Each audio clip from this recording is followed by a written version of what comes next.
अल्हम्दुलिल्लाह नहमदुहु व नस्तईनुहु व नस्तगफिरुहु व नु'मिनु बिही व नतवक्कलु अलैहि व नऊज़ु बिल्लाहि मिन शुरूरि अनफुसिना व मिन सय्यिआति अअमालिना मन यहदिहिल्लाहु फला मुदिल्ल लहु व मन युद्लिलहु फला हादिय लहु व नशहदु अन ला इलाहा इल्लल्लाह व नशहदु अन्न मुहम्मदन अब्दुहु व रसूलुहु अम्मा बअदु फ़अऊज़ु बिल्लाहि मिनश शैतानिर रजीम बिस्मिल्लाहिर रहमानिर रहीम व यसअलूनक माज़ा युनफ़िक़ून क़ुलिल अफ़्व वक़ाल अल्लाहु तबारक व तआला वअहिदना इला इब्राहीम व इस्माईल अन तहिरा बैतिय लित्ताइफीन वल्आकिफीन वर्रुक्अइस्सुजूद वक़ाल अन्नबिय्यु सल्लल्लाहु अलैहि वसल्लम मन अतकफ़ अशरन फ़ी रमज़ान कान कहज्जतैन व उम्रतैन वक़ाल अन्नबिय्यु सल्लल्लाहु अलैहि वसल्लम अल मुअतकिफ़ु यअकिफ़ु ज़ुनूब व युजरा लहुल हसनात कआमिलिल हसनाति कुल्लिहा सदक़ल्लाहुल अज़ीम व सदक़ रसूलुहुन नबियुल करीम व नहनु अला ज़ालिका लमिनश शाहिदीन वश्शाकिरीन वल्हम्दुलिल्लाहि रब्बिल आलमीन। बुजुर्गों, भाइयों, रमज़ान की आज 18 तारीख़ है, 18वां रोज़ा है। सामने एतकाफ़ के अय्याम भी शुरू होने वाले हैं और इन दिनों में अल्लाह ताला ने जिसको दौलत से, माल से नवाजा है, वो ज़कात भी निकालते हैं। इसलिए मैंने सोचा कि कुछ बातें ज़कात की कर दी जाएं और कुछ फ़ज़ाइल और मसाइल एतकाफ़ के भी बयान कर दिए जाएं।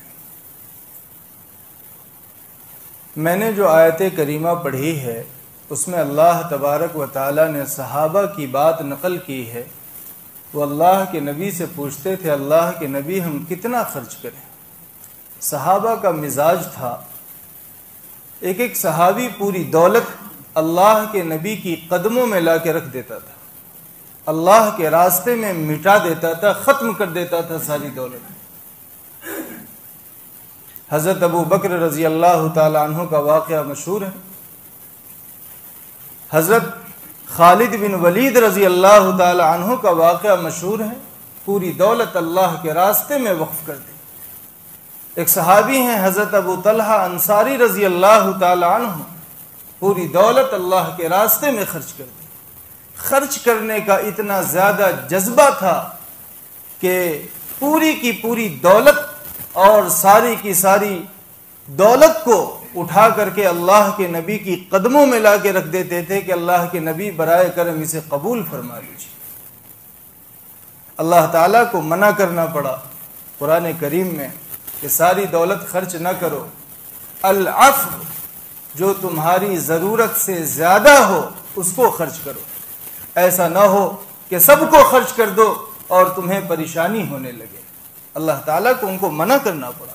ये जज्बा था सहाबे किराम का दौलत के बारे में। अल्लाह ताला ने आज भी बहुत सारे लोगों को दौलत दी है, माल दिया है। इसमें मेरे भाइयों अपना कमाल नहीं समझना चाहिए कि मैंने अपने कमाल से, अपने दिमाग से, अपने माइंड से, अपनी अक्ल से दौलत कमाया है। अगर अक्ल से दौलत कमाई जाती तो दुनिया के सारे अक्लमंद अरबों खरबों पति होते और दुनिया के सारे बेवकूफ़ बेअक्ल लोग भीख मांग रहे होते। लेकिन दुनिया के निज़ाम पर गौर करो, निज़ाम पर, दुनिया के हालात पर गौर कीजिए तो आपको नजर आएगा कि बड़ी बड़ी डिग्री होल्डर, बड़े बड़े ओहदे और मनसब पर फाइज लोग, उनके पास कुछ भी नहीं है, परेशान है, जॉब के लिए परेशान है। लेकिन एक वो आदमी है जिसको अपने नाम का सही से सिग्नेचर नहीं करने आता है, वो अरबों खरबों का मालिक। अल्लाह का ये निज़ाम है। अगर दौलत अक्ल से कमाई जाती तो जो आदमी बड़ी डिग्री का मालिक है वो अरबों का मालिक होता, और जिसको सिग्नेचर नहीं करने आ रहा है वो परेशान होता। लेकिन अल्लाह ने दुनिया के हालात से हमें समझा दिया कि दौलत का फैसला, माल का फैसला तुम्हारी अक्ल की बुनियाद पर नहीं होता है, अल्लाह के फैसले की बुनियाद पर होता है। अल्लाह किसको देना चाहे, किसको नहीं देना चाहे। कोई आदमी कहे कि मैं अपनी मेहनत से कमाता हूं, मेरे भाइयों याद रखो, मेहनत से भी दौलत हासिल नहीं की जा सकती है। एक आदमी सुबह से लेकर के शाम तक इस तेज धूप में गली गली नुक्कर नुक्कर लाड़ी घुमाता है। लाड़ी पर 50 किलो 100 किलो का वजन होता है। पेशानी से पसीना टपक रहा होता है, उसके कपड़े पसीने से भीगे हुए होते हैं, आवाज लगा रहा होता है। सुबह से शाम तक की इस कड़ी मेहनत के बाद शाम को वो 500 रुपया नफा कमाता है, 800 रुपया नफा कमाता है। और दूसरा आदमी वो है जो एसी गाड़ी में बैठकर अपनी ऑफिस में आया, ऑफिस में भी एयर कंडीशन है, 1 घंटा बैठा, कुछ फाइल पर सिग्नेचर किए और लाखों रुपए नफा कमा लिया। अगर मेहनत से पैसा कमाया जाता तो वो लाड़ी वाला जो सुबह से शाम तक तेज धूप में घूम रहा है उसको नफा ज्यादा होना चाहिए। और ये आदमी एयर कंडीशन गाड़ी में बैठकर आया, उसकी ऑफिस भी एयर कंडीशन है, चंद फाइलों पर सिग्नेचर किया, चंद जगह फोन पर बात किया, लाखों रुपए का फायदा कमा करके चला गया। अल्लाह का निजाम बता रहा है कि न अक्ल से पैसा कमाया जा सकता है और न मेहनत से पैसा कमाया जा सकता है, बल्कि अल्लाह का निजाम यह है कि बंदो अपनी अक्ल का इस्तेमाल करो, अपनी मेहनत का इस्तेमाल करो, लेकिन दौलत का फैसला मेरी तरफ से होगा, किसे देना है और किसे नहीं देना है। इसीलिए मेरे भाइयों, जिन लोगों को अल्लाह ने दौलत दी है उसको वो अपना कमाल न समझें कि मैंने अपनी अक्ल से ये पैसा कमाया, ये पैसा मेरा है। अल्लाह के यहां से देने का भी फैसला होता है और अल्लाह के यहां से लेने का भी फैसला होता है। बहुत सारे लोगों को आपने देखा होगा, लाखों लाख रुपए खर्च करके शोरूम कायम करते हैं, बड़ी बड़ी मार्केटों में दुकान लेते हैं, लेकिन वही अक्ल का फुतूर होता है कि ये तो मेरा कमाया हुआ है। ज़कात अदा नहीं करते, अकड़ जाते हैं। चंद सालों के बाद नौबती आती है कि दुकान को बंद करना पड़ता है, वहां पर किसी बापू का तावीज भी काम नहीं आता है। फिर कहते हैं मौलाना बड़ी मेहनत करता हूं लेकिन कुछ नफा नहीं दिख रहा है, पैसा नहीं दिख रहा है। पैसा कैसे दिखेगा? तेरे दिल का जो रोग है, तेरे दिमाग का जो फुतूर है, वो तुझे पैसा की नहूसत में मुब्तला कर दिया। इसीलिए अल्लाह तबारक व तआला ने जिसको भी दौलत दी हो वो एक एक पाई का, एक एक रुपए की ज़कात निकाले। कुरान करीम में अल्लाह तबारक व तआला ने जहां भी, पूरे कुरान पर गौर करके देखिए, जहां भी अल्लाह तबारक व तआला ने खर्च करने को कहा है, कुरान करीम में सूरह फातिहा के बाद सूरह बकरा अलिफ लाम मीम आप शुरू करते हो, उसी में देखिए व मिम्मा रज़क़नाहुम युनफ़िक़ून, व मिम्मा रज़क़नाहुम, अल्लाह तबारक व तआला ने मिन का इस्तेमाल किया है। अरबी ग्रामर के एतबार से मिन आता है थोड़ा को बताने के लिए, कुछ को बताने के लिए। और अल्लाह ताला ने यह फरमाया कि जो हमने दिया है, अल्लाह ये एहसास दिलाना चाहता है कि ऐ माल वालों, ये ना समझना कि तुम्हारे माल में से मैं खर्च करने को कह रहा हूं, बल्कि मेरा जो दिया हुआ माल है मैं उसमें से खर्च करने को कह रहा हूं। और पूरा माल खर्च करने को नहीं कह रहा हूं, बल्कि 40वां हिस्सा खर्च करने को कह रहा हूं।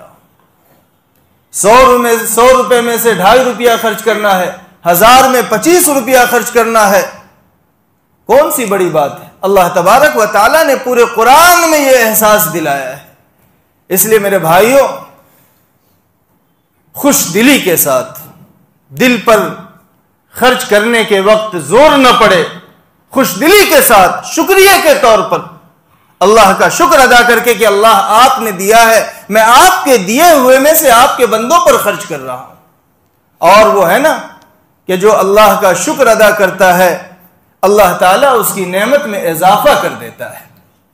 अगर शुक्र की नीयत होगी, ज़कात निकालने के वक्त आप 100 रुपए में 2.5 रुपए निकालोगे, 1000 में 25 रुपए निकालोगे, 10,000 में 1 लाख में 2500 रुपए निकालोगे, अल्लाह तबारक व ताला इसका डबल और दुगना तिगना दे।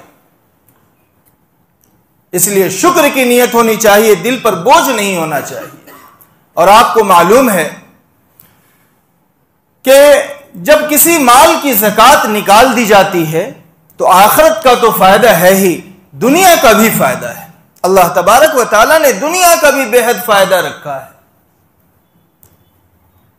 दुनिया का फायदा क्या है? आजकल बड़ी शिकायत आती है कि किसी ने अकाउंट को हैक कर लिया, धोखा दे करके पूरे अकाउंट को साफ कर दिया, हाथ मलते रह गए, कुछ नहीं होने वाला है।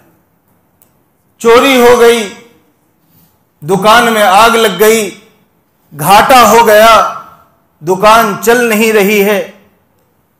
अल्लाह तबारक व ताला ने फरमाया कि साल में एक मर्तबा 1 लाख का 2500 रुपए निकाल दे, पूरे माल की हिफाजत मेरी जिम्मेदारी है। और हिफाजत ही जिम्मेदारी नहीं है, अल्लाह गारंटी ले रहा है। और जिसकी हिफाजत अल्लाह करने वाला हो तो अल्लाह को कौन धोखा दे सकता है? अल्लाह को कौन ब्लैकमेल कर सकता है? अल्लाह के अकाउंट को कौन हैक कर सकता है? आप 1 लाख में 2500 रुपया अगर दे देते हो, पूरे माल की हिफाजत अल्लाह की जिम्मेदारी हो जाती है। बेफिक्र हो जाओ। और मैंने कहा कि सिर्फ हिफाजत ही जिम्मेदारी नहीं होती है, बल्कि जो पैसे आपके ज़कात निकालने के बाद बच गए हैं वो पैसे अल्लाह तबारक व ताला किसी अच्छी जगह इस्तेमाल करवा देगा, जहां हो सकता है दुनिया का भी फायदा हो और आखिरत का भी फायदा हो। वो पैसे की बेबरकती निकल जाती है, नहूसत खत्म हो जाती है, उसका मैल निकल जाता है। अब जो पैसे ज़कात निकालने के बाद बच गए हैं वो प्योर हैं, या तो दुनिया के अच्छे काम में इस्तेमाल होंगे या आखिरत के इस्तेमाल होंगे। दुनिया का भी फायदा, आखिरत का भी फायदा। इसीलिए अल्लाह की हिफाजत में वो पैसा चला जाता है। और अल्लाह तबारक व ताला ने जगह जगह अपने बंदों को समझाया है। कुरान करीम में एक सूरत है, सूरह कलम। अल्लाह तबारक व ताला ने उसमें एक बाग वाले का जिक्र किया है। जो लोग हाफिज हैं, उलमा हैं, जानते हैं, उसमें अल्लाह ने एक वाक़या जिक्र किया है, वो बलौनाहुम कमा बलौना अस्हाबल जन्नह, कि हमने उनका इम्तिहान ऐसा ही लिया जैसे बाग वाले का इम्तिहान लिया। ये बाग वाले का किस्सा अल्लाह ने सूरह कलम में जिक्र फरमाया है। बाग वाले का किस्सा क्या है? यमन में एक जगह है सनआ, वहां एक गांव था ज़ौरान। वहां एक बहुत मालदार आदमी था, उसका खजूर का बाग था। उसकी आदत थी कि जब भी अपने खजूर तोड़ने के लिए बाग में जाता तो मोहल्ले के इलाके के सारे गरीब वहां आ जाते, लेकिन वो कभी भी अपने मुंह को मैला नहीं करता था। सारे गरीबों को अपने खजूर के बाग में से जब खजूर तोड़ते तो सारे गरीबों को दे देते, और जो बच जाता वो अपने घर उठा कर ले आते थे। अल्लाह तबारक व ताला ने बड़ी बरकत दी थी बाग में। उनका इंतकाल हो गया। उनके पास 3 बेटा था। जब बेटे का दौर आया तो बेटों ने कहा कि हमारा बाप बेवकूफ था। होता ही, बाप चाहे कितना बड़ा भी अक्लमंद हो, एडवोकेट हो, लेकिन बेटे की नजर में वो बेवकूफी होता है। बेटे का जमाना आया तो बेटे ने कहा कि मेरा बाप तो बेवकूफ था, वो फालतू में इतने खजूर गरीबों में तकसीम कर दिया करता था और इतनी थोड़ी सी खजूर अपने घर पर लेकर आता था।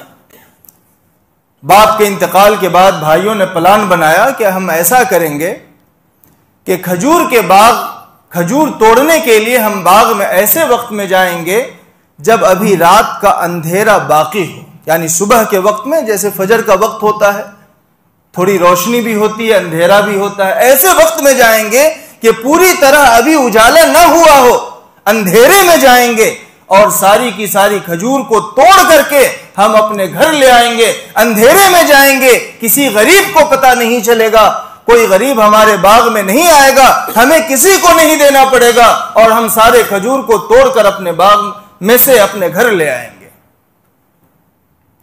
ये लोग अपने प्लान और मंसूबे के मुताबिक सुबह के वक्त बाग में जाते हैं, लेकिन जहां पर बाग में जाते हैं तो अल्लाह तबारक व ताला ने ही रात में जला करके उसको बिल्कुल खाक और बिल्कुल उसको खत्म फरमा दिया था, भूसी बना दिया था, जल गया था पूरा बाग।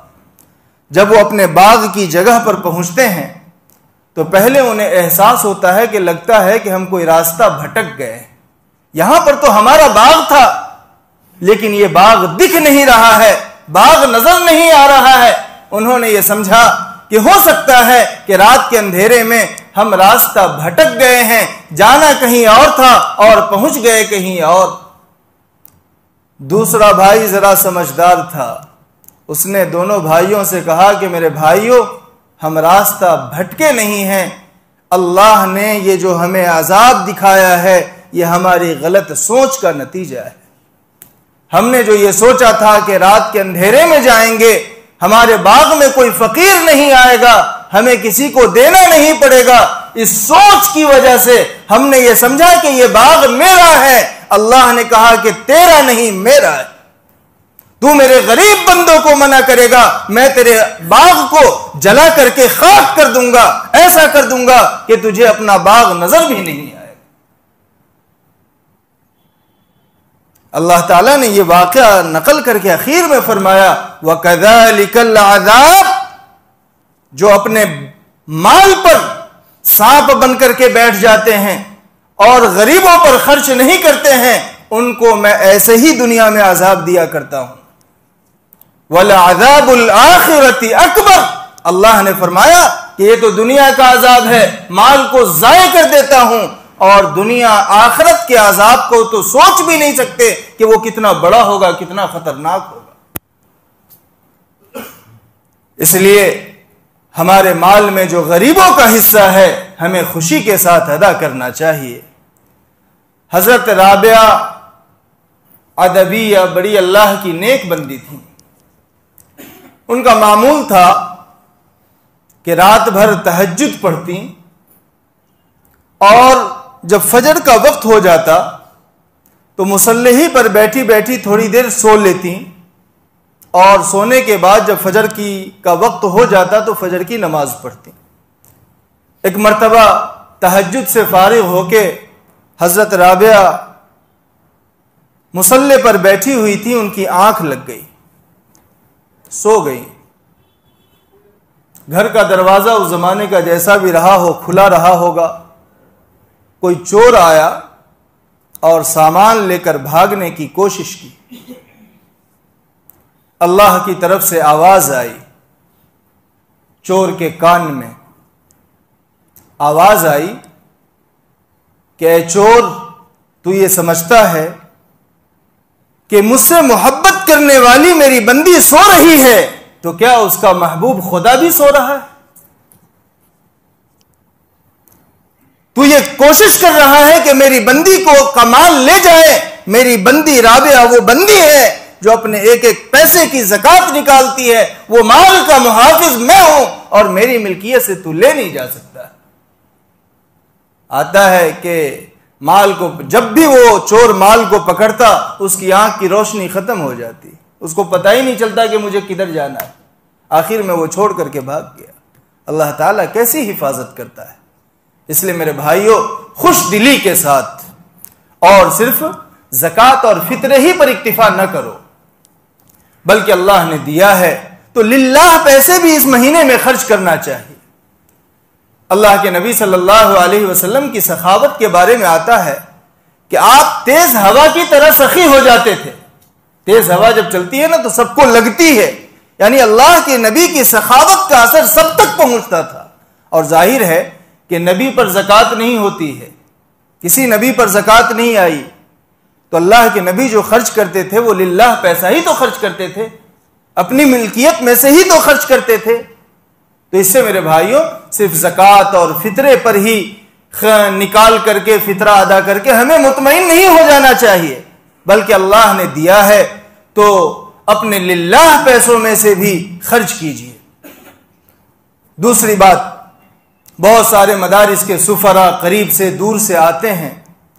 मेरी बात याद रखना कि उन सुफरा की बेहुरमती न कीजिए। उन सुफरा के साथ कोई ऐसा लफ्ज और ऐसा अंदाज न इख्तियार कीजिए कि अल्लाह को बुरा लग जाए। उनका इकराम कीजिए। वो अपने लिए नहीं आते हैं, वो अपने लिए नहीं आते हैं। आज जो हमारे दिल में मैं आपके सामने बैठकर कुछ बोल रहा हूं, यह सदका है उन सुफरा किराम का। उन सुफरा ने आखिर इसी तरह शहरों शहरों घूम करके, मैंने दारुल उलूम देवबंद में पढ़ाई की, उसके भी सुफरा आते हैं। अगर वो नहीं आते तो आज मैं बैठ करके आपके सामने ये बोल नहीं सकता था। हमारे दिल में जो ईमान की रोशनी है, जो भी बची खुची रोशनी है, नबी की मोहब्बत है कि दुनिया में कहीं भी हम कुछ सुन करके तड़प जाते हैं, यह सदका है इन मदारिस इस्लामिया का और इन बेचारे धूप में घूमने वाले सुफरा किराम का। ये हमारे मेहमान हैं, इनका इकराम कीजिए। हो सके तो अपने दस्तरखान पर इफ्तारी में इनको शरीक कीजिए, सहरी में शरीक कीजिए, खाने में शरीक कीजिए। और अगर ये भी ना कर सकते हो तो कम से कम इनके बारे में कोई मजाक वाला अंदाज तो इख्तियार ना करो। इनको देख करके अपने मुंह तो ना बनाओ, इनको देख करके कोई चिढ़ाने वाले अल्फाज तो ना कहो, अल्लाह को बुरा लग सकता है। हां, आपको यह हक है कि आप तहकीक करके चंदा दीजिए। तहकीक करना यह आपका हक है। हर ज़कात देने वाले को चाहिए कि वो तहकीक करके ज़कात दे, ताकि हमारा पैसा गलत जगह ना जाए। लेकिन तहकीक करने का यह मतलब नहीं है कि हम उनकी शान में गुस्ताखी करें। आपको देना है दे दीजिए, और नहीं देना है अच्छे अल्फाज के साथ उनको अपने यहां से रुखसत कर दीजिए। बल्कि मैं कहता हूं कि अगर वो कोई गलत भी निकले तो ज़कात फितरा ना दो, लिल्लाह पैसा उनको दे करके अपने दरवाजे से इज्जत के साथ रुखसत कर दो। उनका मामला उनके हवाले कर दीजिए। लेकिन आपने जो उनका इकराम किया है, अल्लाह आपको उनका बदला देगा। उनमें कोई हाफिज कुरान होता है, कोई फकीह होता है, कोई मुहद्दिस होता है, कोई मुफस्सिर होता है, कोई रात की तन्हाई में उठ करके अल्लाह के सामने बिलबिलाने वाला होता है। कुछ उनमें वो भी होते हैं कि अगर अल्लाह को कोई बात कह दे तो अल्लाह उनकी बात को काटा नहीं करता, अल्लाह उनकी बात के खिलाफ नहीं करता है। इनके जाहिरी रवैये को और इनकी जाहिरी चलत फिरत को देखकर आप इनको ये ना समझें कि ये गरीब हैं, ये मोहताज हैं, ये हमारे दरवाजे पर आए हैं। अल्लाह की कसम कहता हूं, आप ज़कात देना बंद कर दो, फितरा देना बंद कर दो। आपकी ज़कात की अल्लाह को जरूरत नहीं, हमारे फितरे की अल्लाह को जरूरत नहीं। कोई सफीर आपके दरवाजे पर नहीं आए। अल्लाह ने आपको दिया है, आप देते हो तो आते हैं, नहीं दोगे तो कोई नहीं आएगा। आपके खाने की जरूरत नहीं, आपकी दावत की उनको जरूरत नहीं। इसलिए उनका इकराम होना चाहिए और उनकी शान में किसी किस्म की कोई गुस्ताखी नहीं होनी चाहिए। ज़कात से मुताल्लिक कुछ मसाइल हैं, वो भी सुन लीजिए। साल में एक मरतबा हम लोग ज़कात निकालते हैं, बहुत सारे मसाइल सुनते रहते हैं लेकिन भूल जाते हैं। पहला मसला, हमारे यहाँ शहर में भीसी लोग भरते हैं, चिट्ठी कमेटी बना करके, कमेटी बोलते हैं, चिट्ठी बोलते हैं, भीसी बोलते हैं। इसकी ज़कात का क्या मसला है? इसकी ज़कात का मसला यह है कि दो शक्ल है, या तो आपका नंबर आ चुका है या आपका नंबर अभी नहीं आया है, दो ही शक्ल होती है। मिसाल के तौर पर 1 लाख की हमने भीसी भरी और मेरा दूसरा नंबर था, आ चुका, 1 लाख रुपया मुझे मिल चुका। तो अगर मेरी भीसी, मेरा नंबर आ चुका है तो ज़कात कैसे निकालेंगे? जाहिर है कि उस 1 लाख में सब तो मेरा नहीं है ना। 5,000 रुपए का अगर हम महीना भरते हैं तो 10,000 ही मेरा है। बकिया 90,000 तो दूसरे जो पार्टनर हैं उनका है, मेंबर हैं उनका है। तो अगर हमारा नंबर आ चुका है तो जितना पैसा मेरा है उसकी ज़कात निकलेगी, और बाकी जितना पैसा है, मिसाल के तौर पर 90,000 रुपए, अब उस 90,000 में से आगे आने वाले एक साल में आपको कितनी किस्त जमा करनी है, एक साल में पूरी नहीं, आने वाले जब से आपकी भीसी है वहां से आपको आने वाले एक साल में कितनी किस्त भीसी में जमा करना है, एक साल की किस्त को आप माइनस कर दो, और माइनस करने के बाद जितना पैसा आपके पास बचा है उसको कुल माल के साथ मिला करके ज़कात निकालनी पड़ेगी। इसको समझो, जैसे मैंने 10,000 रुपया जमा किया और आने वाले एक साल में भीसी में मुझे 50,000 रुपया जमा करना है हर महीने, तो 10,000 ये मेरा जो जमा है और 50,000 जमा करना है, तो 40,000 मेरे पास बचेंगे, और 10,000 जो मेरा है, 50,000 की ज़कात नहीं निकालनी है, 50,000 की ज़कात निकालनी। और अगर अभी हमारी भीसी नहीं उठी है, मेरा नंबर नहीं आया है, तो फिर जितना पैसा जमा है उसी की ज़कात निकाली जाएगी।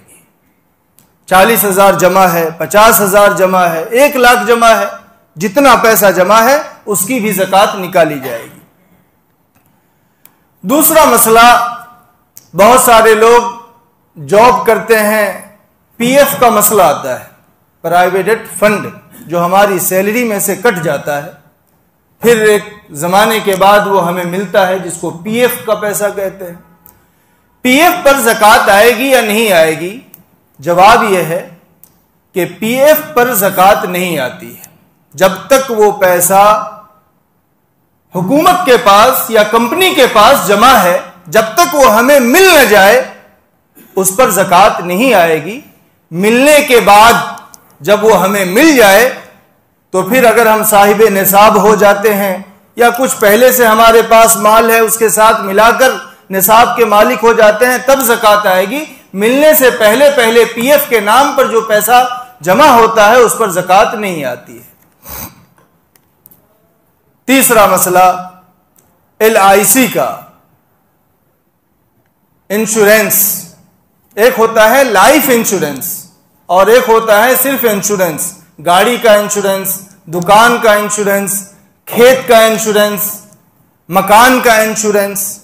तो ये जो इंश्योरेंस है, इसमें जो हम पैसे जमा करते हैं, इस पर ज़कात आएगी या नहीं आएगी? देखो, ये मसला बताने का ये मतलब नहीं है कि मैं लाइफ इंश्योरेंस को जायज़ कह रहा हूं, है तो वो नाजायज़, लेकिन नाजायज़ होने के बावजूद लोग करते हैं ना, फिर तो हमें मसला बताना ही पड़ेगा। मसला बताने का ये मतलब नहीं है कि ये जायज़ है, बल्कि यह है नाजायज़, लेकिन नाजायज़ भी कर लिया तो हमारा काम तो बताना है, इसलिए हम बता रहे हैं। अगर कोई आदमी, यहां पर दोनों इंश्योरेंस में फर्क होता है। अगर हमने गाड़ी का इंश्योरेंस किया, दुकान का इंश्योरेंस किया, मकान का इंश्योरेंस किया, खेत का इंश्योरेंस किया, तो इंश्योरेंस कंपनी जो होती है हमें मुआवजा उस वक्त देती है जब कोई हादसा पेश आ जाए। अगर कोई हादसा नहीं पेश आया तो हमको मुआवजा नहीं मिलेगा। गाड़ी में कभी एक्सीडेंट नहीं हुआ, दुकान में कभी चोरी नहीं हुई, आग नहीं लगी, खेत में कभी कोई नुकसान नहीं हुआ, तो हमें कोई मुआवजा नहीं मिलेगा। अगर हमें कोई हादसा पेश आता है तो इंश्योरेंस कंपनी हमें मुआवजा देगी। ये तो उस इंश्योरेंस का मसला हुआ। एक होता है जीवन बीमा, लाइफ इंश्योरेंस, LIC। इसका मसला अलग होता है। इसका क्या मसला है कि हमने 20 साल के लिए मिसाल के तौर पर लाइफ इंश्योरेंस किया। अगर हम 20 साल तक जिंदा रहे और हर महीने किस्त हम जमा करते रहे, तो 20 साल के बाद बीमा कंपनी हमें इजाफे के साथ पूरा पैसा लौटा देगी। जितना मैंने 20 साल जमा किया है वो तो लौटाएगी ही, उसके साथ सूद के साथ वो हमें पूरा पैसा लौटा देती है। अगर हमने 20 साल जमा किया तो अभी मैंने इंश्योरेंस में जमा करना शुरू किया, 2 महीने ही मैंने जमा किया कि मेरा इंतकाल हो गया। 2 महीने ही जमा किया, हालांकि 20 साल जमा करना था, अभी 2 महीना ही जमा किया है कि इंतकाल हो गया।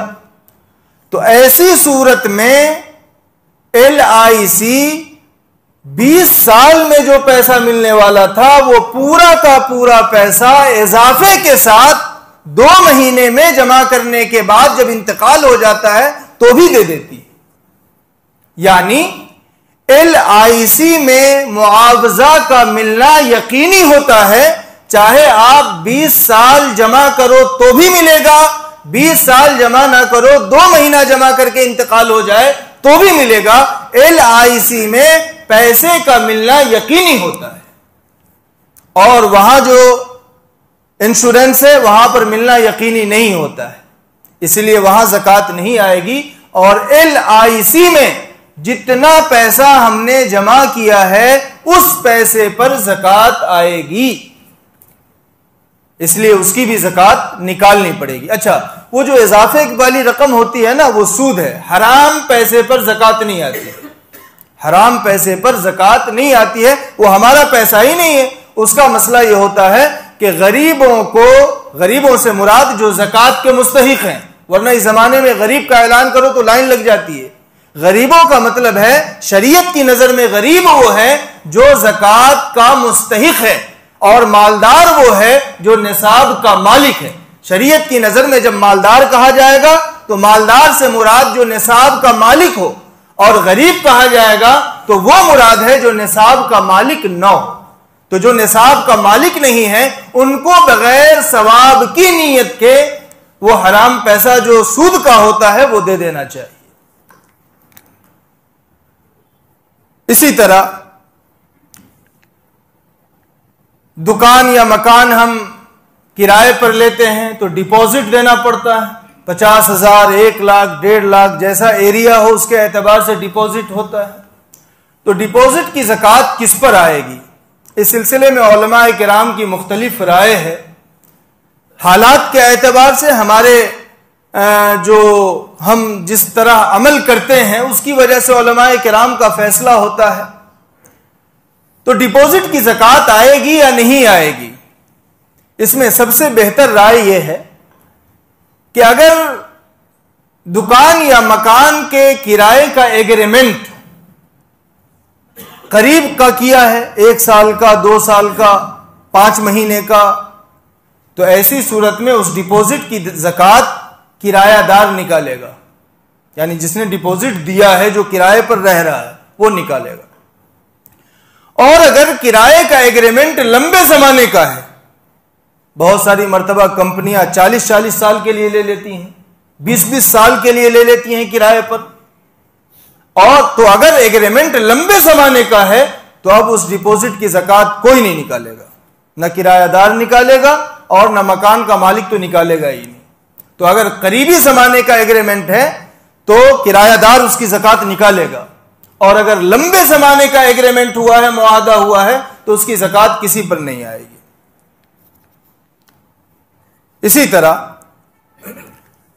सोने और चांदी की जो ज़कात निकाली जाती है, यहां पर एक मसला और याद रखिए कि हम लोग जब ज़कात का हिसाब करते हैं तो सारी मिल्कियत को हम लोग एक जगह मिला देते हैं, अपनी को, बीवी की मिल्कियत को, बेटे की मिल्कियत को, बहू की मिल्कियत को, सबको एक जगह मिक्स कर देते हैं। यह गलत तरीका है। ज़कात का जब हिसाब किया जाएगा तो सारी मिल्कियत अलग अलग होगी, बीवी की मिल्कियत का हिसाब अलग होगा, आपकी मिल्कियत का हिसाब अलग होगा, बेटे की मिल्कियत का हिसाब अलग होगा, बहू की मिल्कियत का हिसाब अलग होगा। अब मिसाल के तौर पर बीवी की मिल्कियत का हिसाब हो रहा है, औरतों के पास आमतौर पर जेवरात होते हैं, सोने चांदी होते हैं, पैसे नहीं होते हैं, और मर्दों के पास आमतौर पर पैसे होते हैं, सोने चांदी नहीं होते हैं। तो औरतों की सोने चांदी की जो ज़कात निकाली जाएगी, सोने और चांदी की 2 कीमत होती है। एक कीमत तो यह होती है, अभी आप किसी ज्वेलरी के यहां जाओ और कहो कि हमें बिस्किट लेना है सोने का, चांदी का, तो उसकी कीमत अलग होगी। लेकिन जब उसी सोने और चांदी को जेवर बना दिया जाए तो उसकी कीमत कम हो जाती है। तो अब सवाल यह है कि सोने और चांदी की का जो जेवर हमारे घरों में मौजूद है, उसकी किस कीमत के एतबार से ज़कात निकाली जाएगी? अगर आप नया सोना खरीदने जाते हो, उसकी कीमत ज्यादा होती है, गूगल पे सर्च करते हैं ना, गूगल वाली कीमत ज्यादा होती है। लेकिन हमारे पास जो जेवर होता है, वो जेवर को जब हम बेचने जाएंगे तो गूगल वाली कीमत हमें नहीं मिलेगी, सोनार कम कीमत पे खरीदते हैं। तो मसला तो यह है कि जितनी कीमत में आपका जेवर बिकेगा, उसी कीमत के एतबार से ज़कात आएगी। आपको जिस दिन ज़कात निकालनी हो तो औरत के पास जितना जेवर है, जा करके किसी सुनार को बताइए कि इतना मेरे पास सोना है, इतनी चांदी है, अगर मैं आज आपके पास बेचूं तो इसका क्या प्राइस मिलेगा, मुझे क्या कीमत आएगी? सुनार जितना बताएगा उसी के हिसाब से ज़कात निकाली जाएगी। और अगर कोई नए सोने के एतबार से ज़कात निकालता है तो भी कोई हरज की बात नहीं है। मसला जानना जरूरी है, शरीयत ने हमें परेशानी में नहीं डाला है, मसला जानना जरूरी है।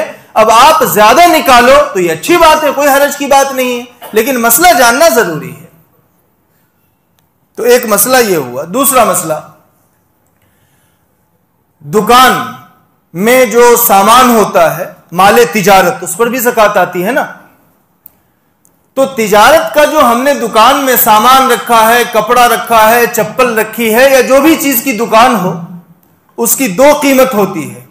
एक कीमत जो हम खरीद के लाते हैं और एक कीमत जो हम बेचते हैं। मिसाल के तौर पर 40 रुपए में मैंने खरीदा है और 50 रुपए में मुझे बेचना है। अब मुझे दुकान की का हिसाब लगाना है ज़कात का, तो अब किस कीमत का एतबार किया जाएगा? एक कीमत तो खरीद वाली है और दूसरी कीमत फरोख्त बेचने वाली है। तो मसला यह होता है कि जब हम ज़कात का हिसाब लगाएंगे तो बेचने की कीमत का एतबार होगा, खरीदने की कीमत का एतबार नहीं होगा। बेचने की कीमत के एतबार से पूरी दुकान का जो भी सामान और माल है उसका हिसाब लगाया जाएगा। एक आम तौर पर मसला आता है, गिरों पर रखी हुई चीज, इसकी ज़कात आएगी कि नहीं आएगी? गिरवी पर रखी हुई चीज की ज़कात नहीं आती है, ना रखने वाले पर और न जिसके पास रखी गई है। जब तक वो सोना या चांदी या कोई भी चीज गिरवी पर रखी हुई है, उसकी ज़कात नहीं आती है। ये कुछ ज़कात के मसले हो गए। अब 2 दिन के बाद एतकाफ में भी बैठना है। एतकाफ बड़ी सआदत की चीज है, हम सबको कोशिश करना चाहिए कि बैठे। मेरे कहने का यह मतलब नहीं कि सब आदमी बैठ जाएं, सब आदमी बैठेंगे, मस्जिद में इतनी जगह भी नहीं है।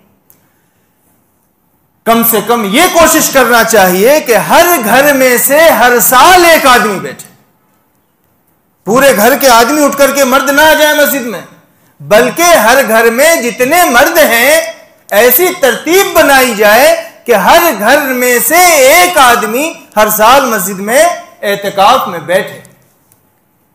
कोई मुश्किल बात नहीं। दुकान पे 3 आदमी रहते हैं, 2 आदमी काम संभालें, एक आदमी एतकाफ में बैठ जाए, कोई हरज की बात नहीं। जो भाई एतकाफ में बैठ गया है उसकी जिम्मेदारी 2 दूसरे भाई ले लें, उनके काम काज की, उनका जो भी काम चलता था। अगर हम यह नेकी में ताउन, भाई तू एतकाफ में बैठ, तेरा जो काम है वो हम कर देंगे, यह है नेकी में ताउन। जितना सवाब उस एतकाफ में बैठने वाले को मिलेगा, अल्लाह तबारक व तआला आपको भी उतना सवाब दे देगा। तो बैठना चाहिए। हम लोग रोजा, नमाज और ज़कात तो किसी कदर कर लेते हैं, लेकिन एतकाफ के लिए कोई इरादे में भी नाम नहीं लिखाता है। सब बैठे हुए थे इत्मीनान से, जिनको बैठना होगा। फिर वो 21 तारीख को जब मगरिब में आते हैं फिर देखते हैं कौन बैठा है। तो कम से कम इरादे में तो हम लोग नाम लिखाएं कि इंशाल्लाह जिंदगी ये इसी तरह गुजर जाएगी। जिंदगी में कभी ऐसा मौका नहीं आएगा कि हम बैठे। जिंदगी तो जब तक सांस चल रही होती है, बिजी है, मसरूफ है। इसी मसरूफ जिंदगी में से 50-60 साल में से एक रमजान तो कम से कम हर आदमी को निकालना चाहिए। क्या सवाब है एतकाफ में बैठने का? अल्लाह के नबी सल्लल्लाहु अलैहि वसल्लम ने फरमाया, मन इतकफ़ अशरन फी रमजान कि रमजान के आखिरी महीने में जो आदमी 10 दिन का एहतिकाफ करता है, कान का हज्जतैनी व उम्रतैन, 2 हज और 2 उम्रे का सवाब मिलेगा। 2 हज और 2 उम्रे का। कुछ लोग वो होंगे जो अभी रमजान में 1.5 लाख रुपए खर्च करके उम्रा करने गए होंगे। रमजान के उम्रे की बड़ी फजीलत है, 1.5 लाख रुपया खर्च करके उम्रा करने के लिए गए होंगे। अल्लाह तक के नबी सल्लल्लाहु अलैहि वसल्लम ने अपनी उम्मत के गरीबों को कहा कि तुम्हें दिल में कसक लाने की जरूरत नहीं है, अगर वो उम्रा करने के लिए गए उनको 1 उम्रे का सवाब मिलेगा। तू मस्जिद में आकर एहतिकाफ में बैठ जा, मैं नबी अल्लाह से तुझे 2 हज और 2 उम्रे का सवाब दिलवा दूंगा। कितनी बड़ी फजीलत की बात है। इसलिए मेरे भाइयों, कोशिश करना चाहिए कि हम लोग भी एहतिकाफ में बैठें। मस्जिद का काम भी चालू है बाजू में, उसका भी चालू। अब एहतिकाफ का कुछ मसला बता दूं। एहतिकाफ कहां करना सही है? देखो, 2 तरह की, एक तो इबादत खाना होता है और एक मस्जिद होती है। इबादत खाना जो बस वैसे ही नमाज के लिए उसको पढ़ते हैं कुछ लोग, लेकिन वहां पर मस्जिद की नीयत नहीं की गई है, तो एहतिकाफ इबादत खाना में सही नहीं होगा। एहतिकाफ के सही होने के लिए मस्जिद, जो शरई तौर पर मस्जिद की नीयत जहां पर की गई है, चाहे वहां पर बिल्डिंग बनी हो कि ना बनी हो, पतरे वाली हो, लेकिन शरई तौर पर मस्जिद की नीयत उस जमीन में की गई हो, तो वहां पर एहतिकाफ सही हो जाएगा। इबादत खाने में एहतिकाफ सही नहीं होता है।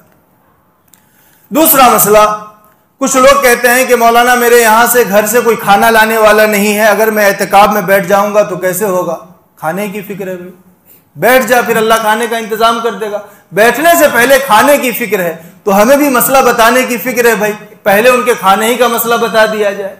मसला यह है कि अगर कोई आदमी के घर से कोई खाना लाने वाला नहीं है, मस्तूरात हैं सब, बच्चा कोई नहीं है, कोई मर्द नहीं है, अब वो एहतिकाफ में बैठना चाहता है तो कैसे बैठे?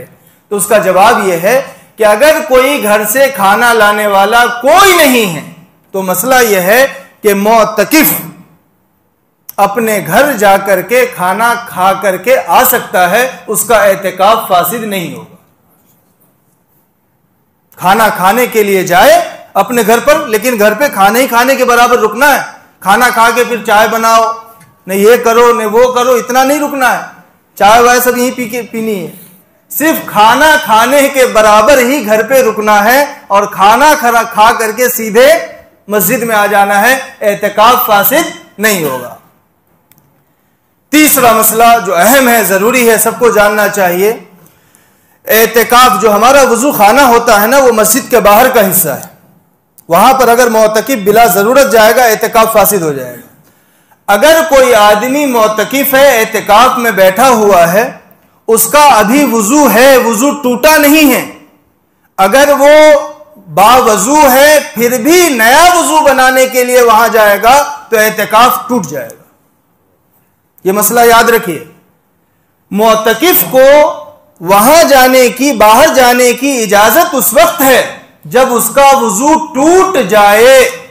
जब तक उसका वजू नहीं टूटता है वो बावजू है। नया वजू वैसे ही शौक में बनाने के लिए, जाने के लिए, मुड फ्रेश करने के लिए, नया वजू बनाने के लिए वहां जाने की इजाजत नहीं है। अगर वो जाएगा तो उसका एहतिकाफ टूट जाएगा, फासिद हो जाएगा। चौथा मसला, बहुत सी मर्तबा टॉयलेट वगैरह में नंबर लगा हुआ होता है, भीड़ होती है। अब एहतिकाफ में बैठा हुआ आदमी गया, अब वो भी बेचारा वहां खड़ा हुआ है। होना तो ये चाहिए कि आम लोग अगर जल्दी ना हो, मजबूरी ना हो, तो एहतिकाफ में बैठने वाले को पहले मौका दे दें, बाद के लोग बाद में जाए, पहले इनको मौका दे दिया जाए। लेकिन अगर मौका इनको न मिले और ये नंबर में खड़े हुए हैं, अपने नंबर के इंतजार में लाइन में खड़े हुए हैं, तो इनके एहतिकाफ पर कोई फर्क नहीं पड़ेगा, नंबर में लगे रह सकते हैं और अपनी जरूरत पूरी करके फिर मस्जिद में आ जाएं। इसी तरह पांचवा मसला, मोतकिफ खाना मस्जिद में खाएगा, मस्जिद शरई में, बाहर नहीं खाएगा, मस्जिद शरई में खाएगा और अकेले खाएगा। जो आदमी एहतिकाफ में नहीं, उसको नहीं बैठा सकता। यहां बहुत सारे लोग 2-3 बैठ जाते हैं, तो जो लोग एहतिकाफ में नहीं है उनके लिए इजाजत नहीं है, जो एहतिकाफ में है उनके लिए इजाजत है, वो यहां खाएगा। अब हाथ धोने के लिए मोतकिफ बाहर नहीं जा सकता है, जाएगा एहतिकाफ फासिद हो जाएगा। उसकी शक्ल क्या हो सकती है? दो शक्ल है, एहतियात के साथ कोई बर्तन यहीं रखा जाए और यहीं हाथ धोया जाए, है ना, एहतियात के साथ कि वो पानी के कतरात अंदर न बाहर न गिरे। या फिर दूसरी शक्ल यह है कि मोतकिफ तो मस्जिद शरई के अंदर हो और बर्तन को बाहर रखा जाए और हाथ बढ़ा करके ऐसे धो ले। दोनों शक्ल है, अंदर भी धो सकता है और अगर अंदर नहीं धोना चाहता तो वो मस्जिद शरई के अंदर रहे और बर्तन को बाहर रखे और बाहर ऐसे हाथ बढ़ा करके अपना हाथ धो ले।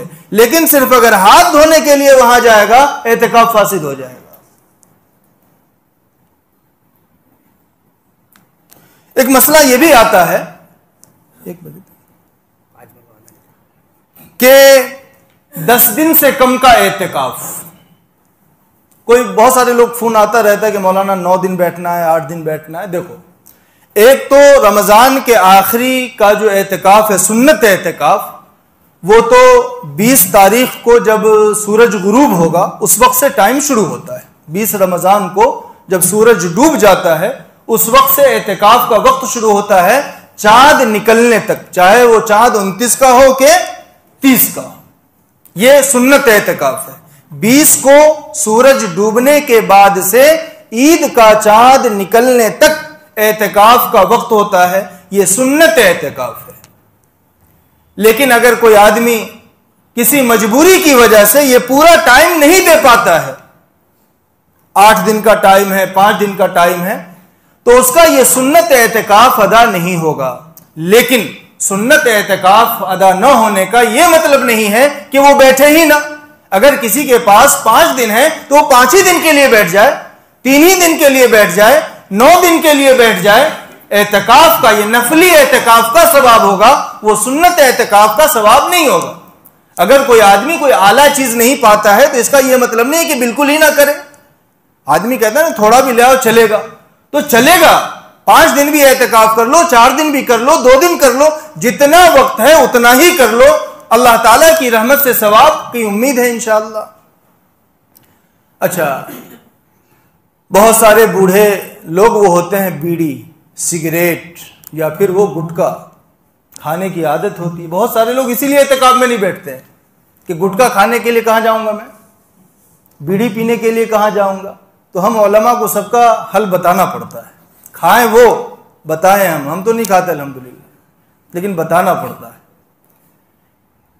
बीड़ी की आदत हो, सिगरेट की आदत हो या गुटखा खाने की आदत हो, तो पहली बात तो यह है कि भाई ये आदत अच्छी नहीं है, इसको छोड़ने की कोशिश करना चाहिए। न छूट सके तो कम करने की कोशिश करना चाहिए। कम का मतलब है कुछ ना कुछ तो इस्तेमाल करना ही पड़ेगा ना। उलमा ने लिखा है कि अगर किसी शख्स को इन चीजों की आदत है तो वो बाहर चला जाए और बाहर जाकर के बीड़ी या सिगरेट या गुटखा जितनी देर में खा सकता है जल्दी जल्दी में खा करके आ जाए, एहतिकाफ पर फर्क नहीं पड़ेगा।